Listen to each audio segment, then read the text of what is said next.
Hello guys, आज चाहिँ म गोठमा है। आज चाहिँ म गोठमा छु। हरियाली सागहरू पनि पलाएको छन् है। कस्तो राम्रो रहेछ, भएको रहेछ। अनि यो चाहिँ हामी गोठ हाल्न लगाएको है। गोठ हाल्न लगाएको गाई गोरु बान्नको लागि गोठ हाल्दैछौँ। भर्खरै सुरु गर। अहिले चाहिँ घाँस काट्दैछु म। घाँस काट्न लगाएको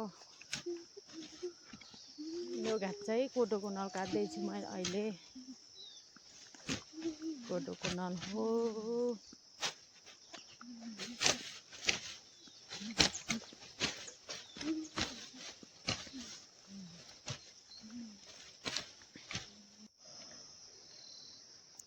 अनि यो चाहिँ अब हामीले गोठ छाँदैछौँ है। आज गोठ छाँदैछौँ। अनि गोठ छान्नको लागि छापो सार्दैछन् देवरहरूले, देवर बाबुहरूले, साइला देवर, कान्छा देवरहरूले।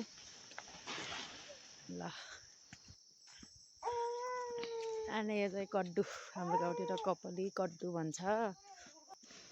नास्ता खाँदैछौँ। ल है, नास्ता खाँदै हो हामीले। नास्ता खाँदैछौँ फर्सी। गाउँघरतिर कड्डु भन्छ, कपली भन्छ है। ल म चाहिँ फर्सी खाँदैछु है। फर्सी कड्डु कड्डु।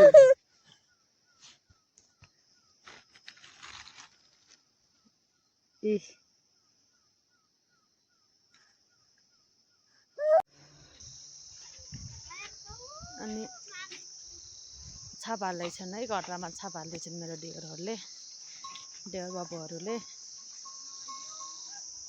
अब छाप हालेर पनि सकिसक्यो है। ल छाप हालेर सकिसक्यो अब चाहिँ।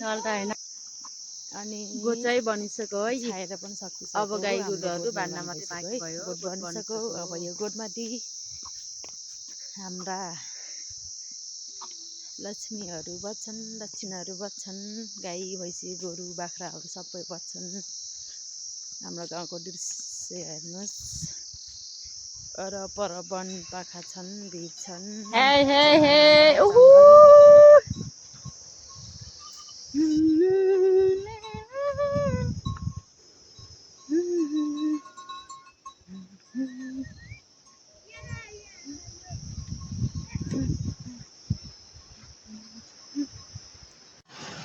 ल है गाइस, गोरुहरूलाई पानी खान लिएको।